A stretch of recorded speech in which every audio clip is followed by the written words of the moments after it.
இன்றே டவுன்லோட் செய்து உங்கள் ஃபேவரட் ஷோக்களை என்ஜாய் பண்ணுங்க. இப்ப என்ன விஷயம் சொல்ல போறியா இல்லையா? அதை எப்படி சொல்றது? அக்கா, நம்ம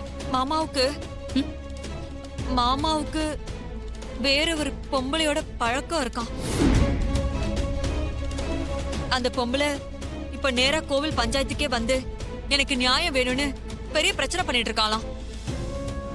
அதனாலதான் அங்க நடந்துட்டு இருந்த கலச பூஜைய அப்படியே பாதியில நிறுத்தி வச்சுட்டாங்களாம். ஏய், அறிவு கெட்டுத்தனமா பேசாத சந்திரா. மாமா பத்தி உனக்கு தெரியாதா?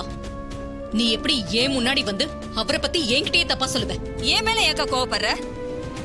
நான் ஏன் மாமா மேல இல்லாத பொல்லாதே சொல்ல போறேன்? அங்க கோயில கூடியிருந்த ஊருக்காரங்க முன்னாடி அந்த பொண்ணுதான் இந்த அசிங்கத்தை எல்லாம் சொல்லி இருக்கா. அவ பேரு பார்வதியா, பக்கத்துல இருக்கிற ஸ்ரீபுரத்துக்காரியா. நம்மள மாமா கடந்த 6 மாசமா அவரு ரகசியமா ஒரு வீட்டுல வச்சு குடும்பம் நடத்திட்டு இருக்காராம்.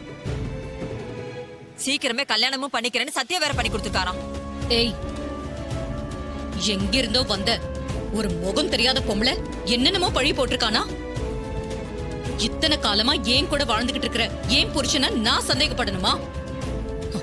அவர் எனக்காக எல்லாத்தையும் தூக்கி போட்டுட்டு வந்தாரு. அவரை ஒரு நாளும் நான் சந்தேகப்பட மாட்டேன்.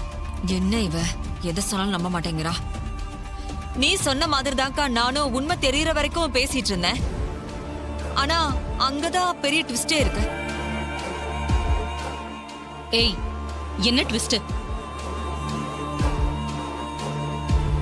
ஏண்டி, நீ சொல்றத முழுசா சொல்ல மாட்டியா?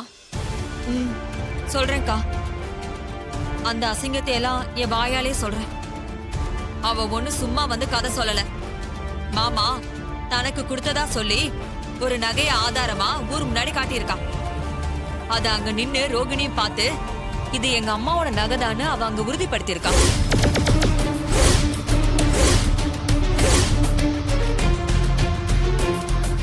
ஷாக் ஆகு சாமுண்டீஸ்வரி. இந்த ஷாக்குக்காக தானே இவ்ளோ பெரிய பிளானே பண்ண. என்னது?